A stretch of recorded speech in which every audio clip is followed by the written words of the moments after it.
y'all. Shout out to 950 Kev, whole 950 Lounge family, man. I know they poked his head in here on Monday, so I appreciate him anytime he gives me that good support and everything he got going on. But I know everybody in the building is paying attention. Looking to the left of me, cool ass Trav, man. I said we was gonna do something special today. I said we was gonna make sure we address the icons and only have legendary talk. So what we doing right now, I want everybody to pay attention and zoom the cameras in, and let's make sure the IGs is where they need to be and the Snapchats and everything is great. I know your eyes may be blinking in the night like that. It may be, I'm not sure. It is, everybody. I want y'all to pay attention. I'm gonna try and do this right and make sure I do this right now. You got legends. You got important guests that came through here already. Cool ass Trav. You got some dope MCs. But so far, and I'm gonna be honest with you, been on the air a couple months now, you're gonna be our first icon to walk through this door, and I'm not quite sure if you've officially had that title given to you yet, but if not, hopefully we was the first ones to give it to you. But you talk about the fashion industry, you talk about the music industry, you talk about women empowerment, you talk about just overall hip-hop. Like that's where we at today, and usually we start this thing off with a big sports talk, but we can't do that today. We got to start this off with iconic. Everyone, give me a round of applause button, engineer, for the legendary icon, Miss April Walker's in the building, everybody. Thank you so much, April. Thank you for having me. Yes, this is a special moment for us here at American Dream Radio. Our whole theme is about dreaming and putting that American dream out here for the public to see. I really couldn't envision a better dream than the dream that you put forth for the world to see, of creating this fashion moment and taking it to the whole world to see our style. And when I say our style, I'm talking about our culture, our urban community, us, the people of color. You know, I felt like you were the first one to put this on a major platform. So just thank you so much for, without you, you're a part of this building block. So we talk about Run DMC, we talk about Melly Mel and the Furious Five, we talk about Biggie and Tupac. We got to put you in there, and you're part of this pie. So thank you so much for helping me and Trev start this American dream. Without you, it ain't no us as far as I'm concerned. So it's all about the dream, right? Yeah. This is something special. So we are here. We're gonna be talking about some Walker Gym stuff. I'm gonna ask you some Walker Gyms. I know you got a bunch of Walker Gyms. Right. We're gonna have to tell them what Walker Gyms is first, because I'm not sure if everyone knows what the Walker Gyms are. I do, but I'm cheating a little bit. I'm gonna get into your life. I want to talk about some Biggie.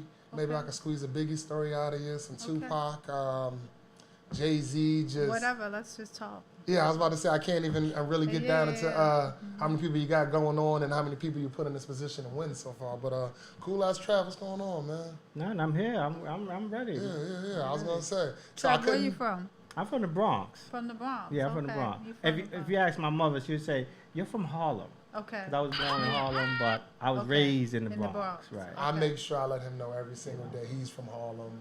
Again, this is our running thing with Trav. He's our unofficial analytical here at American Dream. We usually get into sports a little bit. So this time I'm going to trick you, and I promised everybody. They said, no, doing fashion instead of we all, because Trav is not a sports guy. So, but this is what I'm going to do. I got some trickery sports questions. Okay. I want to play a quick name association and see if you can give me some sports conversation. I'm real old school with sports right now because I haven't been keeping up. I mean, no, it's all right. This is all old school stuff. I ain't even going to push it too forward. Mike Tyson, easy one right off the jump. What was Mike Tyson like as a person when you remember him? I know I seen pictures of you dressing him. It felt like that was his prime, or at least close to his prime. What was that Mike Tyson like? Not the old Mike once busted up, but that Mike at that moment, was that? Mike was very focused, spiritual, and calm. Yeah. I would have never guessed that with Mike. I would have thought the very opposite of everything you just said. Yeah, because when you said, I mean, I could see the spiritual now that he had the tattoo on his face. But then, you know, you just see Mike, and you just automatically, he's a boxer, he's aggressive. He was a beast at the same time, but that's like the sleeping giant. Like, he was. I remember seeing Mike Tyson years ago. This was obviously after his prime and everything, but he was just a very intimidating figure. And I'm a big guy myself, but I just remember walking past him, and I did everything in my power. He was coming out of a store, and I was going into a store, and I did everything in my power to make sure I didn't rub him or bump him the wrong way. And it's not like he did anything aggressive to me. Just in my mind, I was like, "That's Mike Tyson." That's Brooklyn. Okay. And people don't know that he also is funny too. Yeah, he likes to joke. He's hilarious. Yeah, I know I got a chance to watch his Broadway play, and that was just that was I like that. Funny, that was one of my favorites. That's definitely bookmarked. I haven't seen it, but all my it's hilarious. people told me it's oh good. Please, if you get him on, please. It's hilarious. And it gives you so much history about Brooklyn and Mike and Brownsville, and That's so I really think you would enjoy one of those Netflix and chill nights. Don't worry about it. But yeah, man, that's another one. I got another sports name for you, Carl Banks, New York Giants. We are huge Giant fans here. I seen a picture of Carl Banks, Rex in Effect, Jay-Z. Who else? I think this was the first Source layout, I want to say, or something like that. Right. What was that Carl Banks like? Because, again, the New York Giants were winning at that point. Right. Lawrence Taylor was running around at that point. The Giants were one of the biggest things in all of sports. So. Another gentle giant. Carl is probably one of the best linebackers ever. Yeah, ever. Big Blue Wrecking Crew, shout out. Yeah. But, that whole team was, I think it was like magic put together, that team. And I just think that they really honed in what teamwork was, and they were able to take those life skills, and Carl was able to utilize them after, because he's also a beast with business. I did. That's one thing me and Trevor talked about prior to the show coming on. Trevor, I said Carl Banks, and he went right. He said business. Right, that's it, business. He said business, and I was like, no, New York Giants. We're talking sports.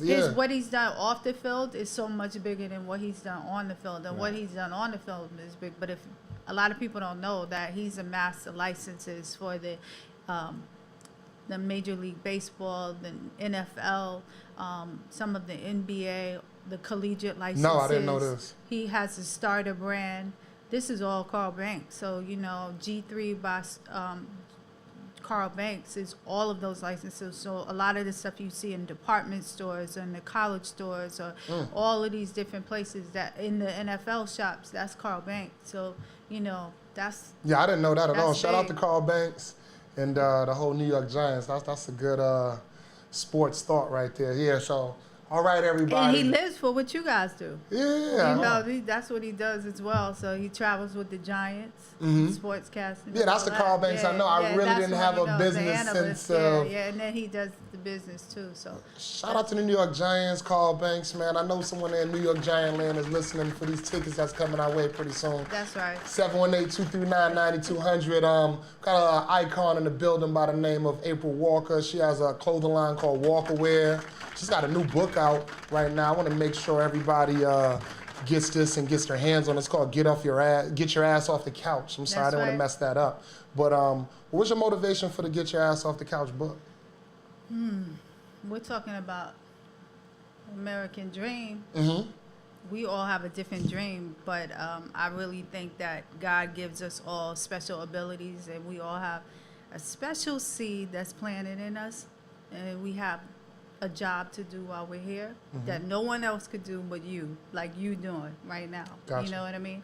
So too many of us are afraid to take that first step towards it. We fall into the status quo or what society tells us we should be doing versus following our own instincts and intuitions, which is usually God nudging you to step off the ledge and to go for it. You know what I mean? Right. So I just wanted that book to kind of spark that, like that fire under you to say, well, I can say this. I'm on page 65. I'm sitting here and I can't put it down as of right now. I literally started maybe about 1 o'clock last night. Wow. And that's exciting to hear. I'm probably going to be finished this afternoon sometime as soon as I get out of here. But I do like it. And I'm going to be honest with you. I'm a real athlete jock. It has to be a good book for me to actually want to sit there. And I was literally like, oh, this is exactly what I needed. So you actually motivated me. I'm going to bother you about writing a book off the air and try and figure out exactly how'd you even... Well, I'll bother you on there. How did you even come up with the idea of writing a book? Because it seems like it's a... everyone says it, but actually doing it is something else. So a big part of my life is, like, I look at my life like I'm in boot camp. And it's constantly challenging myself with new challenges. So the funny thing about social media is it really allowed me to think differently, because everything's about content, right? Content is king. Yeah. So we can repurpose that content. We can expand on the content. We can utilize it and chop it up in so many different ways, from radio shows to podcasts to films to YouTube to this to that to books to this. So my whole life mission right now is when I walk in the room, I want it to be bigger than just me, and help that next generation or the people to have dreams inside of them, because a lot of silverhead foxes have dreams inside of them, but they haven't tapped into them yet. So before they go to the grave, which I believe the graves have the most riches, because there's so many untapped dreams there. Yeah. You know what I mean? So let's do it while we're alive, you know. So that's what that is. And so the book idea just came from, you know what, I want to write so many books. I have a list, but I started with something that was easy. I've been doing the Walker Gyms for about 5 years on social media now. Yeah, I like it. I go there every day. Yeah, I have like 1,000 of them already. Ew. We're gonna get in trouble. And so, right, so I have like 1,000 of those guys already. So what I did was take the most interesting ones, or the ones that I had the best feedback from, and then decide, you know what, if I was going to be an entrepreneur just starting, what would be important to me, and what is that mindset? And I took myself through the journey. So taking myself through the journey, before I even talk to you about the business, I want you to understand the mindset and what it's going to take, because a lot of that is guts, grit, and gumption. You're going to have a lot of that mojo. So this is what I want to know. That's in that. Yeah, I was gonna say, this is one thing I do want to know. How long did it take you to write the book? So in a perfect world, it probably could take like 8 weeks, 12 weeks. It took me a year. Okay. It was my first one. And I was running multiple businesses. And I wanted to do the first one myself. So I understood it. With everything, you can pass it on, you can outsource, all of that. But I wanted it to be my voice. I wanted it to be so authentic, because it was coming from a very personal place. And I'm speaking to the people. I didn't want to write it like I'm trying to write a bestseller per se. I wanted it to be a bestseller, but I didn't want it to. Let me make that clear. Shout out the New York Times. Yeah, exactly. But I didn't want it to be. I just want you to get the info and run with it. Yeah. You know, I'm giving you the plays. Now, you said that you started to light the fire under somebody to get their dreams going. Because I feel the same way you feel about being programmed and to go to college, get a good job, get married. You know, do that. But nobody ever says, go to college, follow your dream. It's always do this this way. And I'm so against being programmed. I hate wearing. I hate wearing uniforms. I hate do it like this. It works like this, and it really doesn't. And nothing wrong with that for the people that do that love what they do. You have to love what you do to do it, to wake up every day and do it. But you started young, walk aware. You started what? Let's say late 80s, early 90s. Yeah. You was 18. 20 when I started. Okay. Yeah. Now. 20 years old, in New York City, late 80s, early 90s. What made you say, I'm going there, I'm going to start my own clothing line, and this is it. This is what I'm going to do, and I'm going to go and work with these hip-hop artists? So I was kind of like you, where I knew that I didn't want to work for somebody else. Right. That was my biggest thing. I was in college. I was going to New Paltz, and I used to hang out a lot. So I was big on the nightlife. So like Apollo and Latin Quarters the and golden era. All of the golden era stuff. I was in the mix hard. So we wanted to be fly. You know, that was just something we lived for. So doing that, one night we were leaving the Apollo, and they said, let's go by Dapper Dan's. I'd never been by Dapper Dan's. Did you know what Dapper Dan's was? Yeah, I knew it was right down the block. I don't know where it's at now. It's GNC now. Exactly. Yeah. So we went by, and when I went in there, it was like the Willy Wonka for me of fashion, though. And it was like, I'd never seen anything like that. And, you know, I've been shopping a lot by that point, but that was a whole different experience. And I just remember thinking, like, Brooklyn does not have anything like this. That was my first thought. And it just connected like the light bulb, like, this is what I want to do. So. Because I watched that, it was that documentary, Fresh Dress? Yep, Fresh Dress. Oh. And Brooklyn, there was always style. Like, I'm young. You knew the difference between Brooklyn and Harlem. You knew. You knew everybody. You know, we go through this right now to this day. And after I watched that, you know, I don't remember them saying your name, but all the colors, because I wore cross color. All my stuff was, a lot of my stuff was hand-me-down. I had to wait till my brother, you know, had to be too big for it, and he's a slim guy. So it took me a while to wear the stuff that was popping. You know, so it was one shirt he had, and I waited literally years to wear that he had of yours. I'm like, I'm waiting. That's cool. It was still kind of big, but I'm like, I'm wearing it. Yeah, I wore it. This is what we're going to do, 718-239-9200. If anyone's out there in radio land, I know you guys always been dying to ask questions when I get people up here. So I'm going to open the phone lines up if you do want to ask a question to Miss April Walker. She is in the building. I got her for a little while, so everybody just hold tight.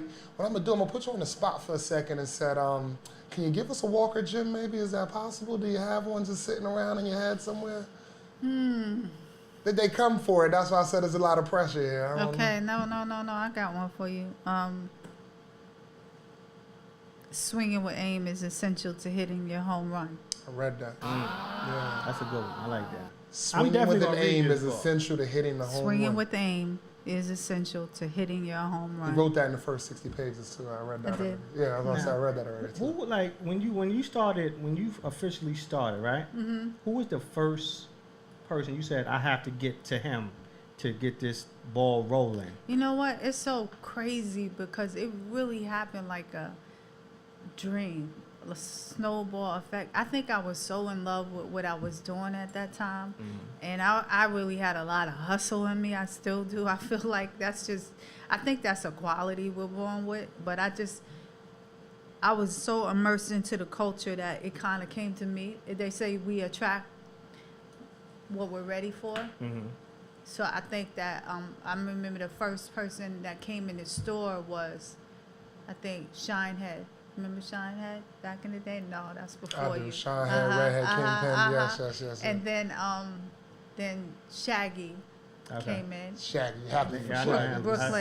Brooklyn. He was in Flatbush, and they used to frequent the store and buy stuff. And then how'd they get to you? Was it just word of mouth? Word of mouth, just like everything's viral now. Literally, it was word of mouth back word then. Of mouth is the it best was promotion. The best. Yeah. And then one day, I used to see Biggie all the time. You know. Shout out to B.I.G. man. Yeah, he was on the Washington Avenue train station when I came out. Him and his crew would be out there, just down that side of Fulton.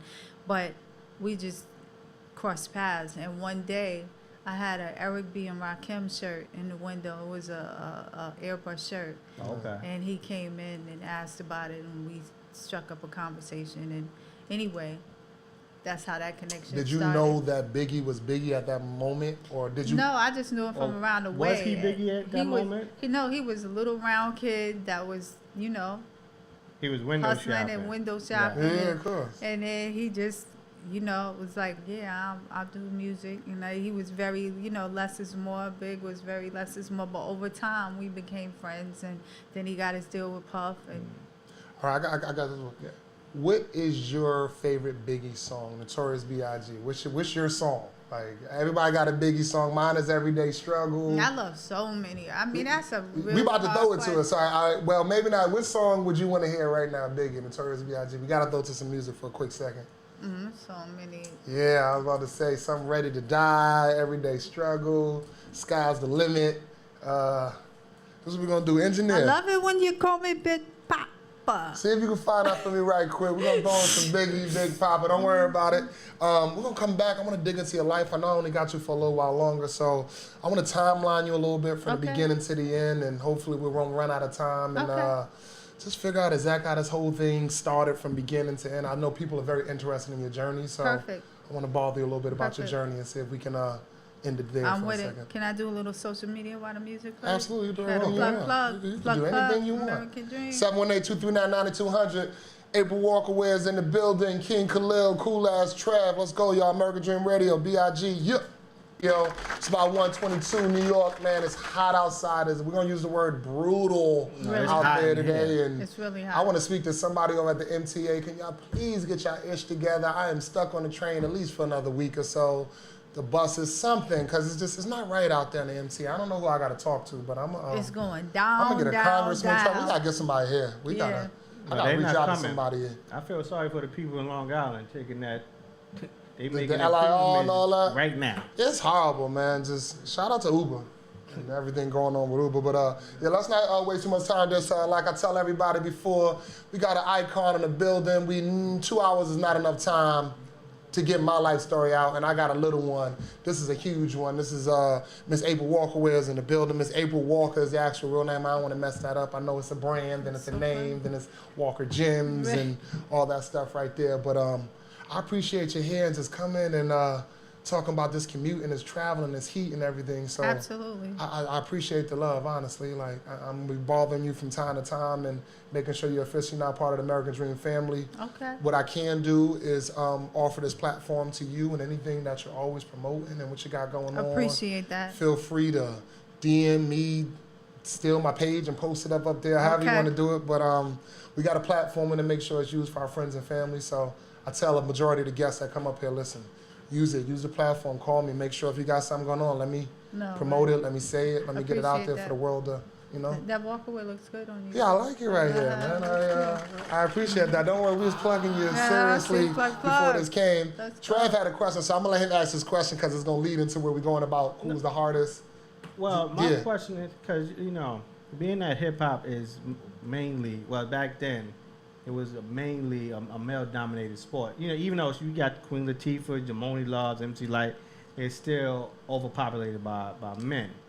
And when you came into the picture with your fashion, did they show you love, or were they like, oh, she's a woman, she can't do it like such and such can, or I don't really, you know, I don't know. Did you get that type of feedback? So what's interesting, when I first started. Mm-hmm. I thought, like you, might not be smart to tell people. So the line was ambiguous. No one knew who made the line the first time around. Okay. I made sure I didn't do press in the beginning for years, and I just made dope clothes, like the best that I could, so that people wanted them. And then it was a men's line, so people actually used to think it was Jay's line or Tretch's line or the different people that were wearing it a lot. Right. They just assumed.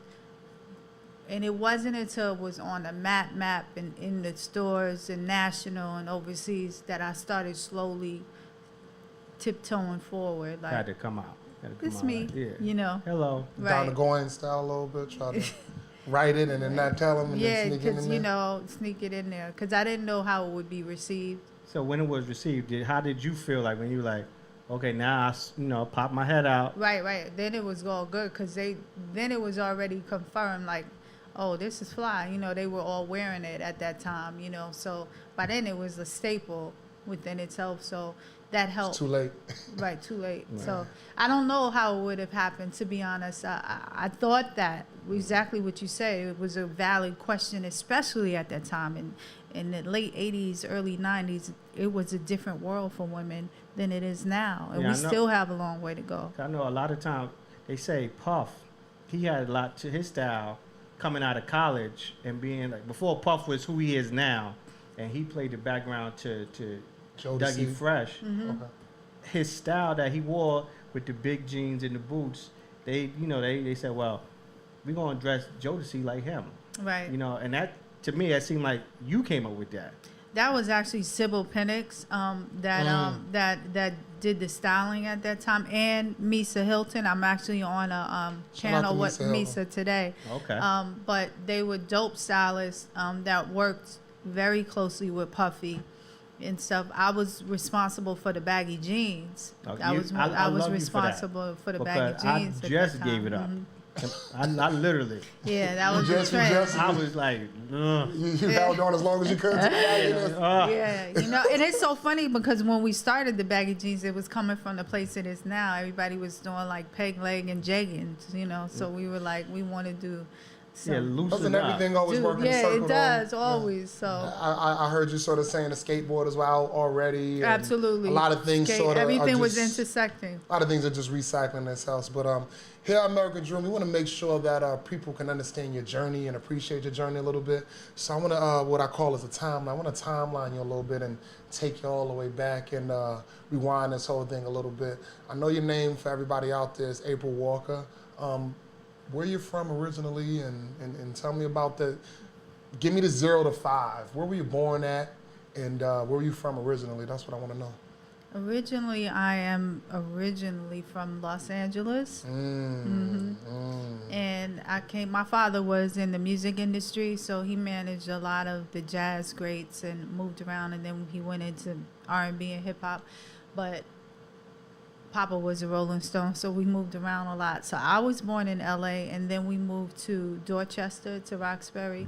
And my sister was born in Roxbury, and then we moved up to South Bronx first. And my other sister was born at Harlem Hospital. Well, hold on. I ain't going to let you gloss over this. South Bronx. South Bronx. Up in the Bronx. There you go, Trevor. You know what? It was, I do not remember, but here's a real funny story. My mom said we moved here. This is the Iraq War period, right? And she said she opened up the paper and it said we lived on so has anyone ever seen, what is it, Fort Apache in the Bronx? Yeah. I know exactly that where block, that's at. like, I know she said women ran that block. Okay, I did not know that. Women ran that block. She said that when she opened the New York Times, it said that it was the worst block in America at that day. When we moved, she was like, we moving, So we moved from there, and we ended up in Brooklyn early on, but Brooklyn was home. So you get to Brooklyn. You went to Brooklyn. Tell me where you went to in Brooklyn. And early on. We went to Madison, 250 Madison Street. Shout out. That was like the foundation. That's when I learned how to fight. Everything, huh? All of that. You gotta do that in Brooklyn in the late 80s. That was in the 70s. I'm dating myself, but when I was a kid, because. So talk to me. How old were you when you remember living on Madison? Give me just a. I was 2-3 year age. Yeah, I wasn't even in the teens then, so it was like I was a kid. I was so a you kid. was a baby, young, 7, 8-ish, around that time right there. Okay, so you're leaving Madison. You went through the Bronx. I just came from L.A. You get to. You're leaving Madison. Where do you go? Clinton Hill. Shouts to Clinton Hill. Clinton Hill's Brooklyn, huh? That's it, Brooklyn, all day. Right now they say it's in Fort Greene. It's all so strange right now. Bed-Stuy. Yeah, Bed-Stuy, whatever. We're right in the middle, kind of, to me, of both. But it's Clinton Hill is its own little world. Yeah, it's his own little area. What high school did you go to? I went to, the first year I went to Brooklyn Tech, and then I transferred to Bishop Loughlin. Hold on. I was going to say like Fashion Institute or something. I got to get a little bit before we going to get to that. Brooklyn Tech. Why did you go Brooklyn Tech 1 year and then go to Loughlin for that last 3? My parents we took that test, whatever, and I passed the test. And they were like, oh, Brooklyn Tech is such a good school. And Brooklyn Tech is where? In Clinton Hills too, right? Yeah, it's right there in Fort Greene. And so I, at that time it was a great school. It still is, I think. So I went, but it was so technical, and I didn't know I was such a creative person at that time, but I knew that I didn't like that. Right. Technical. Was it your request? You wanted to get out of Brooklyn? I didn't want to go. Okay. I didn't want to go so much. I told my parents like early on they wanted me to go so bad. I ended up having to leave because I just didn't go. I stopped going to school. Boy, get out of here. I stopped going. Like, So y'all you had a gonna little let me rebel when you go. had a cigarette? I was a rebel with a cause, but they finally, the truancy thing. I want my daughter, don't you try that. You will go to school. Don't do you, this. But yeah, it was, that's one of the things you shouldn't do, but I did, but they listened. Yeah. They were like, okay. And when I went to Laughlin, they picked Laughlin so they could walk me to school. That was 3 things you don't know, because they were like, you're going to school. And I would have done it anyway, because Laughlin, you have to pay for that school. Yeah, so I was not going to waste my parents' money. I can't believe they took you out of Brooklyn Tech and then put you in a Laughlin where it was probably... It saved my life, though. Okay. Laughlin saved my life, because I probably would be a different person without Laughlin. Shout out to Bishop Laughlin and Brooklyn Tech. I think both those schools are great. We got a call on the air. They're going to interrupt me. I always try and let the callers come through. The fans the most important. 718-239-9200. We have a question for Miss April Walker. Please call in. Caller, you on the air. Hey, what's up? This is DJ Fly Toddy calling Mr. Life of the Party. What's up? What's up, American Dream Radio? What's good? Fly Tiggity, what's going on, man? Appreciate you calling. I heard y'all got April Walker in the house. Man. What's going on? Hey.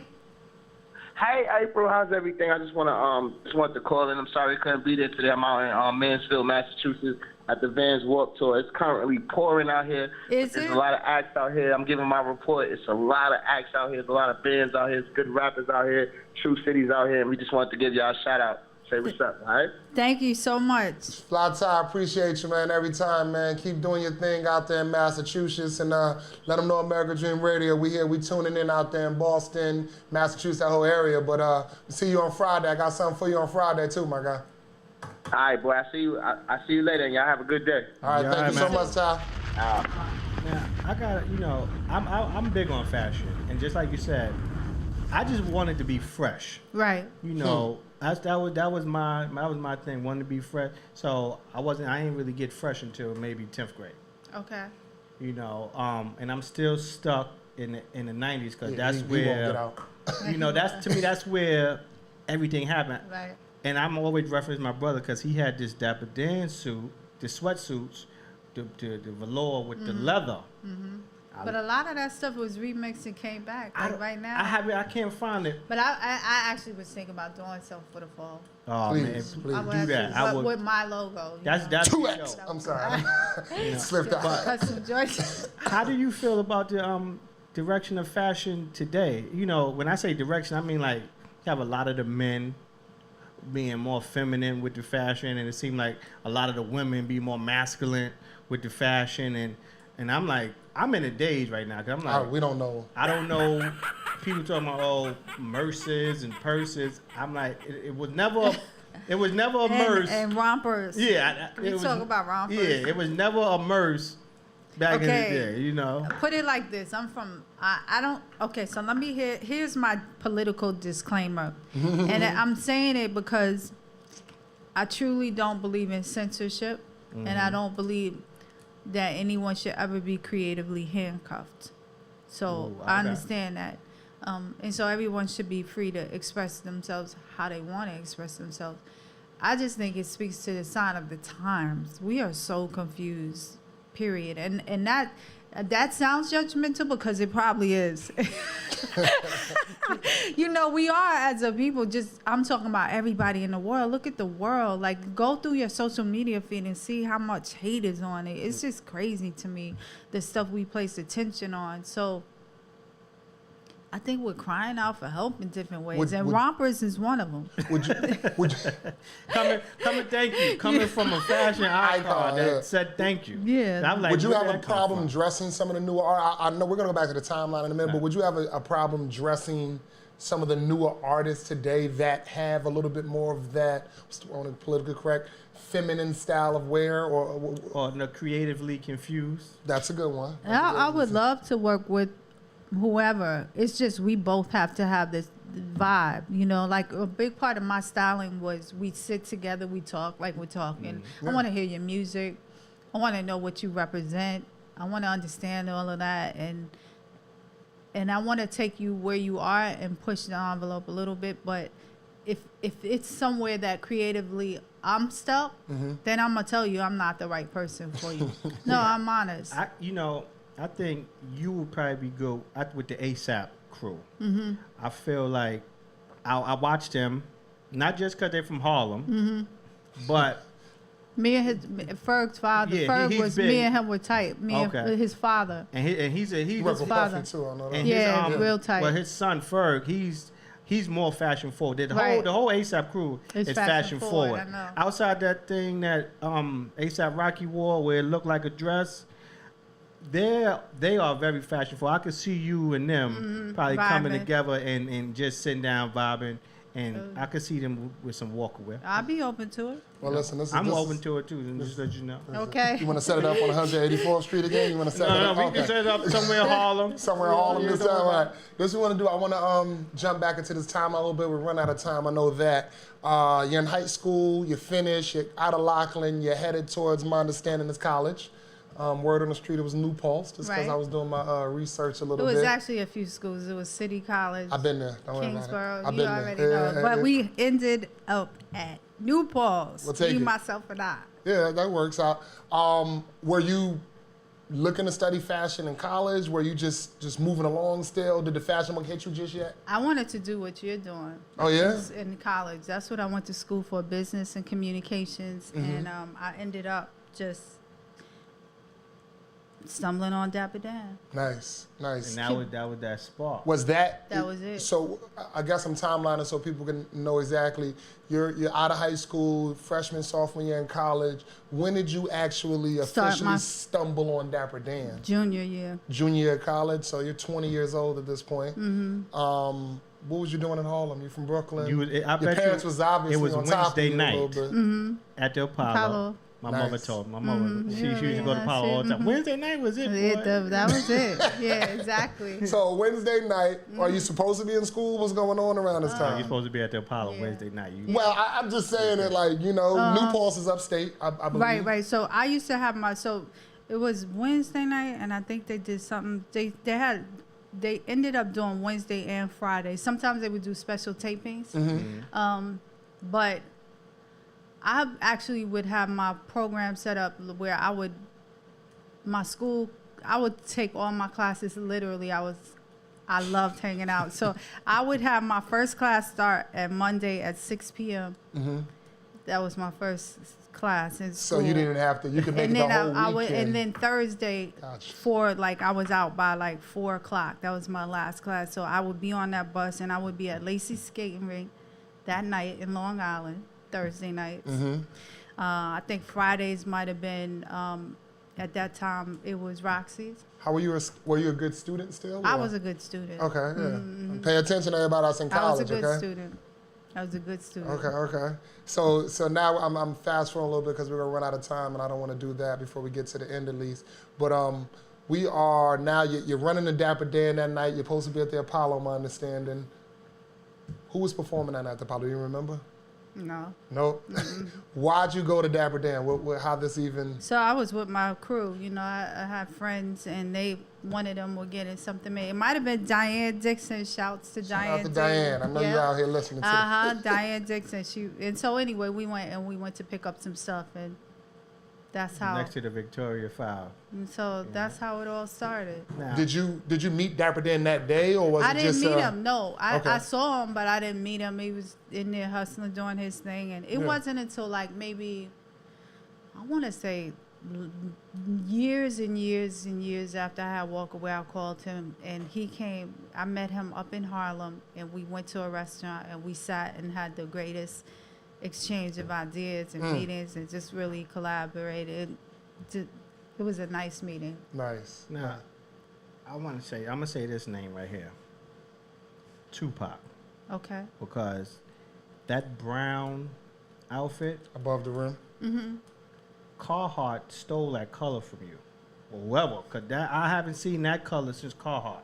Well, Carhartt had that color too. I think. You know what? We did. So we had a denim suit that we did with that color as the top stitching. Okay. So everything we did was about Tim's. Right. Okay. So we want everything to hook up with Tim's at that time. And Timberlands, boy. So okay, I get it. So when we had to do a custom suit, I was like, he's gonna wear Tim's. Let's just make it all. And I just was all about rough and rugged and all the fabric being very durable and making sure that you could wear it for years. So that's how that came. I got a chance to be in the studio and see some of this vintage stuff. I wanted to know, is what I seen, I want to say yesterday, was that the actual vintage stuff, or was that a remake? Oh, yeah, that's vintage inspired. Yeah. Okay.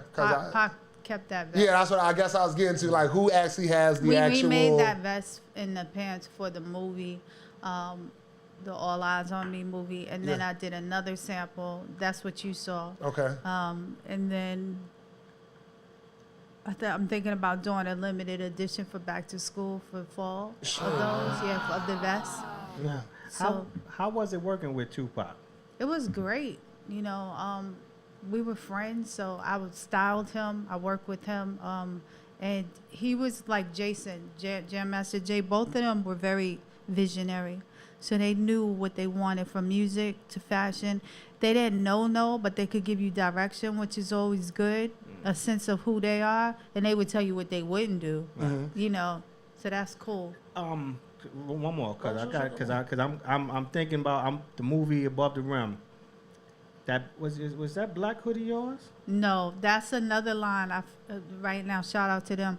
I can't remember. We follow each other, but it's a dope line. They were around. They're still around too. Okay. And I did the camo.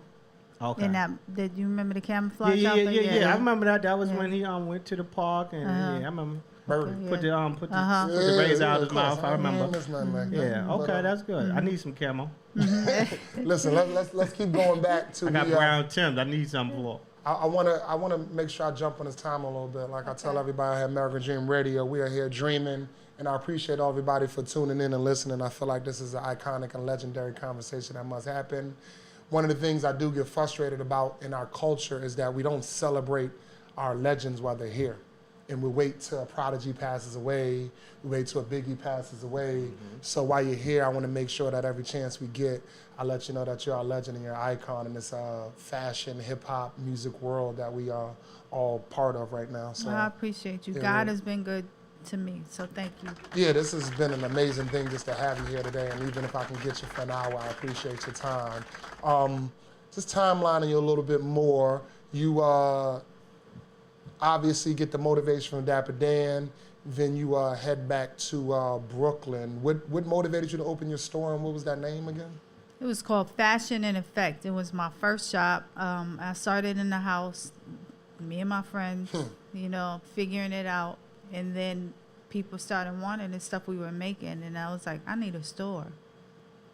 How long did that process take? It was like from the time quick. You made something in the house to as you saying, I need probably a store. about 6 months. Okay. Like, and my father was like, you want a store? Like, you don't have credit? You don't have any of this? And, I love your parents. And I just remember I found the store, and I was like, I already have the store. He said he's gonna give it to me, and so.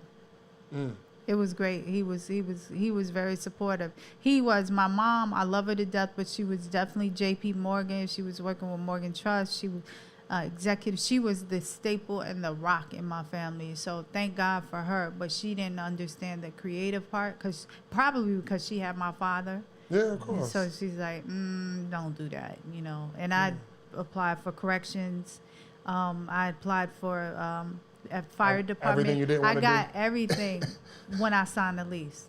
I passed. They called me for it, and so my mom was like, "Those are great jobs. You're not gonna take them." No, Mom. Did you know how to sew? Like, you said you and your girlfriend, y'all in the house. No, I didn't. I actually took a few of Dapper Dan's tailors. Look at my face, America. Explain this to us right now. Yeah, so you became a fashion you know what, designer. part of it is understanding the formula, right? He already had the formula.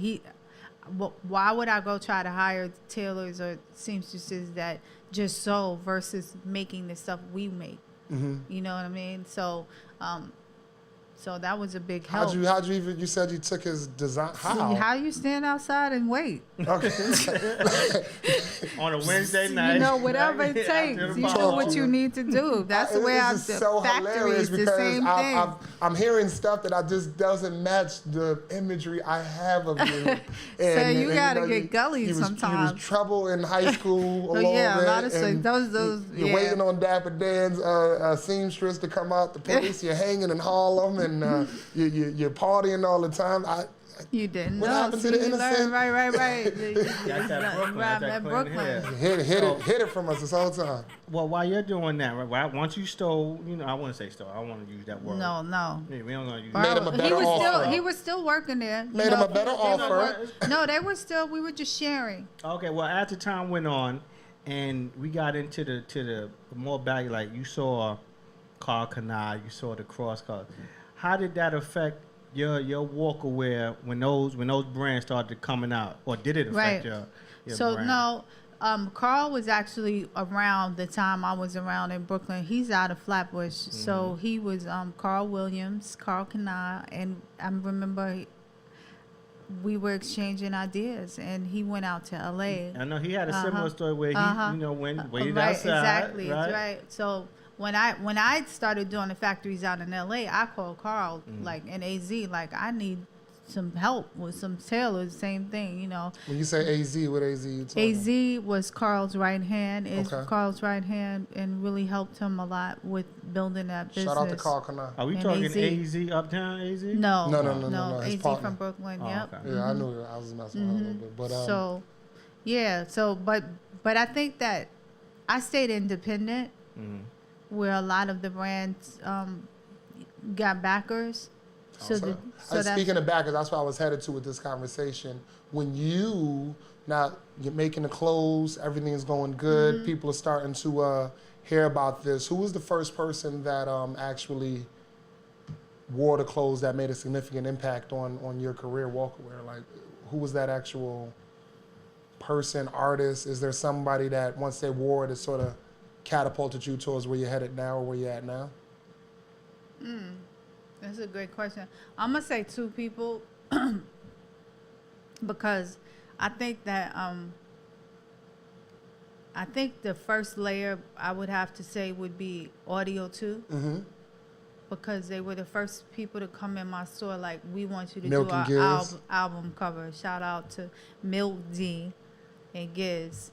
And the reason they came to me was they wanted to support Brooklyn. They were from Brooklyn because later they told me the story, and they told me that I think later somebody was like, you could go to Dapper Dan, and they were like, no, we want to find somebody in Brooklyn, and they were like, oh, what is this?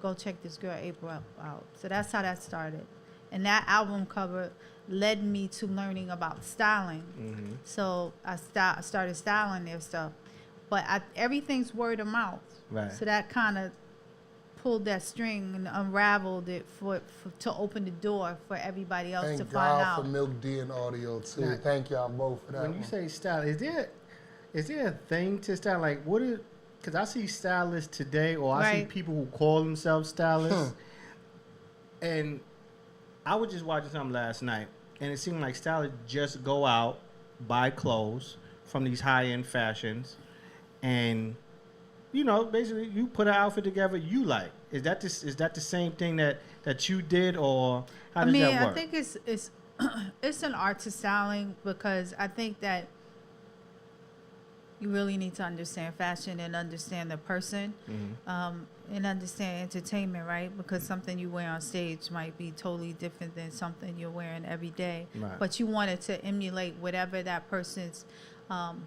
brand identity is. Okay. And that takes work. Some stylists just go out and shop, like you said, and just put something on somebody because they think it might look good, which it might, but it might not be reflective of where that person is and the consistency of their branding. You know what I'm saying? I understand. Yeah. So I think that takes an art, and you need to really know in the relationships, and it's just not about dressing them, because you have a prep day, then you have a return day, then you have all these different things that come in between, from the accessories to the loans to the actual accounting. Did you know at the time that you were headed in that world of being a stylist? I know I hear the names like a June Ambrose now, and I know what that name is associated with, but I believe at the time, was there? No, there wasn't. Like, we were so early on when we did styling. Like, we probably did over 50 to 100 between combined music videos, album covers, and photo shoots for all the magazines and stuff. And see, I knew that was going to segue into this. So this is Down with the Kings, and that's Run actually DMC. something that I just custom made for. We literally was in here digging in the crates. And we always looking at old records. Me and Trev love music, and this came across a couple days ago. And I said, when she gets here, I gotta ask her about this. So I'm glad we almost out of here. And talk to the people about this. This is Run DMC, Down with the Kings. I want to say this is a single, everybody, for y'all can see. But I really actually like that outfit, and I felt like I seen that picture. Nice. The other day as well, or a similar picture to this, and that's what saw the proof. Okay, the proof. That's cover. what we call that. That outfit. Talk to me about that outfit that day, and how'd you put that together? And was it a difficult thing, or he just said, "I like it"? You know, you asked me about the two. You asked me about the person you would say that was the catalyst, right? To really put it. So that was the second person. I said Milk for the first, and he would be my second. Jam Master Jay. Because, oh man, Run DMC in the building. Shout out to them. Because he became like an ambassador in a big way, and he was actually one of the first people like, you need to do your own line. And I was at Fashion in Effect, still doing custom, just strictly. He was like, everyone is asking you for the same things, like you should just go for it. So, now again, I got a little bit of an inside. I'm from Clinton Hills. Jam Master Jay probably was the first one I could visually remember would walk around that would have been a and a superstar. And I think because he was so big at that time. Yeah, we looked at Biggie different. We looked at other people different. Jam Master Jay, when I seen it, it was like. And when he wore it, as a result, I'm sure that it helped open doors for other people. You know what I mean? To say, I wanted like Naughty by Nature. They were on tour together. That's how I became Naughty by Nature stylist. Nice. You know what I mean? So through them seeing, oh, wow, that's dope. What's that? Well, listen, American Dream Radio, we are here. Miss April Walker's in the building. Cool Ass Trevor's in the building. I want to thank her so much for being a part of even just giving a small snapshot of her life. It's too much to squeeze in. I think we said the same thing about the Tupac and the Biggie movie. Absolutely. To squeeze in 2 hours of someone's life in a 2-hour story is too much, and we don't got enough time. What I'm going to do one of these days, I'm going to try and steal you back again. And I promise I'm going to make sure the AC is kicking really loud and it's a little bit more comfortable, maybe in the wintertime. I don't know when you're releasing something, but I want you to come back and just keep telling me that you're here and what you got going on. And even if you're not here, call me, text me. Definitely. Reach out. I'll make sure I say it. What we're going to do is one of these books is staying here. Okay. And I swear if somebody tests this book while I'm not in the studio, we're going to have some problem. I want everybody these other shows to listen. This book stays. That's great. Probably going to park it right here. That's just keep it somewhere. And this will be one of our first official promo. I see it on all of the other shows and different things. So I said, you know what? That's right. And it's a good book. So one more time, this is what I'm going to ask you. Where can they get this book? Because I think this is the most important thing right now, this second. And I want to know what's the future for Walkaware and then the future for April. So, I know that was a lot. Right. Yes. But it's all good. Walkaware.com, when you purchase the book at walkaware.com, that I will sign it for you. Okay. Otherwise, you can get it at Amazon. You can get it at Barnes & Noble's online. Either of those places have it as well. Just won't come signed. But I personalize it when you get it from me. Gotcha. So that's the advantage. Walkaware.com, y'all hear that right away. So. And then Walkaware. Tell me the future collaborations. Right now, we're putting together a special capsule program for one of the bigger retailers. Can't talk about it. It's a collaboration, though, so we'll be doing that. Stay tuned. And it will be some of the trinklings of maybe some of the stuff in terms of the T-shirts that were in the movie, along with some of our vintage-inspired stuff that's just classic, our Coach jackets, stuff like that. I love the vintage stuff, for the record. Thank you. Yeah, that's everyone loves the vintage. Yeah, I was going to say, I love the vintage stuff. I was like, oh, I need that jersey, that the Tupac jersey. I love that one. So wintertime, we're doing that. I don't know if you saw, did you see the movie? Yeah, of course. So you remember the scene where Biggie has on the hoodie and he comes in? So we're doing that for holiday, for this Christmas. Well, I'll be on your back a little bit. I'm a big guy, so you're going to have to get some big I'm a medium large. Medium large? You ain't going to keep plugging the medium sizes? I told him yesterday I couldn't get no mediums, Trevor. We're going to work it out in a couple days. But and then for me, I'm on what's the tour. future, April? What do we expect next in the next 20 years? You done took over the 20 world. Years. I just want to keep giving back and in growing myself so that I can keep helping others to grow, right? Because if we don't want to hit the ceiling and stop, so there is no ceiling. So Right. I want to keep educating myself, keep learning, keep discovering, keep traveling the world, keep changing the game. Yeah. All right, this is the last one, and I want you to look at the camera and give everyone this one. There's a little girl watching the show. Mm-hmm. She's from Brooklyn, and she wants to do something, but she doesn't know. She's from New York. You want to do it? It never stops. She's from New York, this little girl that's watching, and I'm going to ask you to talk to her for about a second about some advice about how can she find her way and what exactly can she do to find her way, and just one of these Walker gems that maybe not in the book, but you want to make sure that she can hear it. So the platform is yours. Please tell her. That's great. Yeah, I know. I put the pressure on you sometimes. Pressure.